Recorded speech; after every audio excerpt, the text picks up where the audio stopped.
जय शिवराय. आज आपण गेलो आहोत घोटल गावात, कारण तिकडे इंदोरकर महाराज आले आहेत. त्यांचे कीर्तन ऐकायला खास गेलो आहोत. त्यामुळे हा व्हिडिओ शेवटपर्यंत नक्की पहा. मग आपण पोहोचलो कीर्तनाच्या ठिकाणी. सुरुवातच एवढी जबरदस्त झाली की एकदम वेगळीच वाईब आलं. खूप मोठी गर्दी होती. जवळपास 10,000च्या वर लोक कीर्तन ऐकायला आले होते. तोपर्यंत कीर्तन चालू होईल तोपर्यंत पूर्ण मैदान भक्तिमय झालं होतं. मग आपण स्टेजवर गेलो आणि थोडंसं शूट केलं. स्टेजवरून दिसणारी गर्दी आणि तिथले माहोल बघून भारीच फील येत होता. त्यानंतर मी पुढे जाऊन समोर बसलो आणि तिथून कीर्तन ऐकण्याची मजाच काही वेगळी होती. तिथे आपले भाऊ भेटले, राज, सनप, विवेक आणि मंदार. त्यांच्यासोबत थोड्या गप्पा मारल्या आणि मग एका ठिकाणी शांत बसून पूर्ण कीर्तन ऐकलं.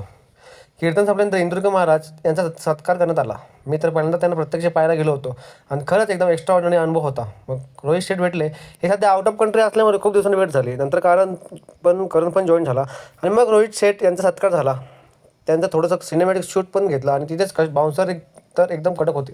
त्यांचं बायसेप बघून समजलं होतं की एवढं बॉडी बनवायला किती मेहनत लागते. त्यानंतर सुरू झाला जबरदस्त फायर शो. एकदम सिनेमॅटिक एंट्री, आगीचे इफेक्ट, क्राऊडचं आणि पूर्ण वातावरण भन्नाट झालं होतं.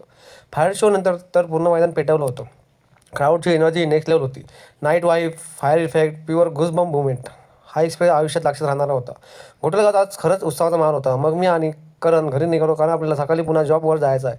घरी जाऊन थोडा रेस्ट केला आणि आजचा दिवस कायम लक्षात राहील असा झाला. ब्लॉग इथेच संपतो.